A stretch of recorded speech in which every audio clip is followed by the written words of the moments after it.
Speaking of coalitions and really the role of the lieutenant governor, which is to get in there with the legislature and kind of push the governor's agenda forward. You talked to Garlin Gilchrist right before he took on his role as lieutenant governor, and you asked him a little bit about how do you see your role and experience, because you haven't had that kind of legislative experience, and how you see yourself moving forward. Yeah, I think that's one of the early concerns is how he adapts to that role and how the administration chooses to employ him sort of in that role, and whether Whitmer, who has a lot of legislative experience, ends up taking more of a front seat. Yeah, let's go ahead and take a look at what he had to say about that.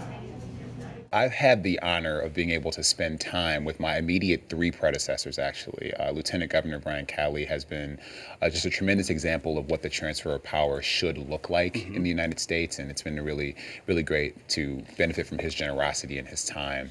Lieutenant Governor Cherry, very similar. I've spent a lot of time with him learning from his wisdom. And also former Lieutenant Governor Dick Postumus as well. Who's still around as well. As his Governor's Chief of Staff. So they've been very generous and helping me get ready for this role. And yes, there is a legislative function that is defined in the Constitution, having to be the president of the state Senate. Yeah. So I spent a lot of time ramping up on the machinations of the Senate. I have spoken with, on the phone or in person, nearly every incoming senator. There are 38 of them. Nearly every incoming senator who I'll be working very closely with. You know, most importantly, in addition to that responsibility, Lieutenant Governor's job is to work with the governor to ensure that we move Michigan forward. And so Governor-elect Whitmer, you know, her experience as a legislator, her experience as a negotiator and as a leader is something that she brings to the office, and I think that's going to make her successful.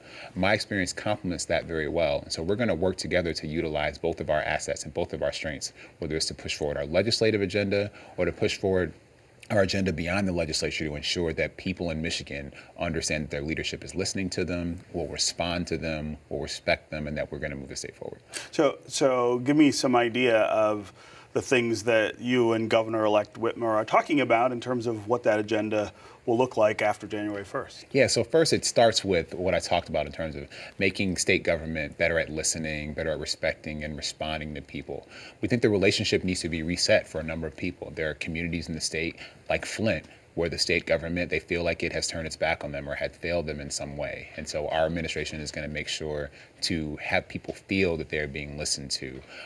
That involves making sure that our government actually looks like a 21st century government, so that there are ways when you have a touch point with the government, whether it's in person, whether it's on your cell phone, whether it's online, that it's a high quality experience. So working with the professionals who work in state government to make that possible, letting them know that we are with them and have their back, that we support and respect and want to hear and execute on their ideas, because I believe that they have solutions to some of the problems. I want to think about, you know, how do we enable possibility in Michigan, enable imagination? You know, my personal story is one of a kid whose grandma bought him a computer when he was 5 years old, and she opened the door to possibility for me. I want kids across the state to be connected to the internet, connected to technology, and right now that's not true for kids, whether it's in Detroit or whether it's in Munising, and we have to make sure that it's true for people all across the state of Michigan. I'm also a person who is a transit rider, and so ensuring that people have access to high quality public transit where they can get to school, they can get to work, they can get to healthcare services. So these are things that we talked about during the campaign trail that we want to make sure we're making progress on when we're in leadership.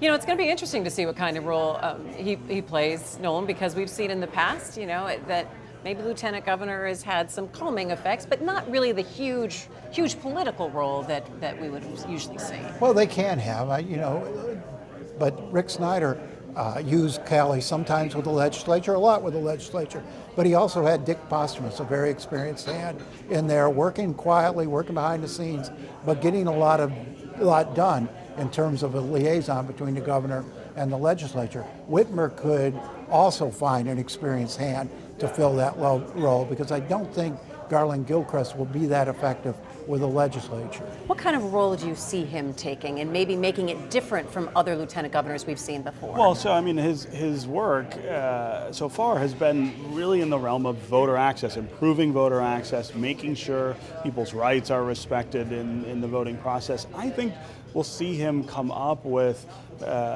something out of the governor's office that's sort of focused on that area. Now, he's going to be careful, because you've got a Secretary of State who also wants to to work on that issue and probably claim the credit for it.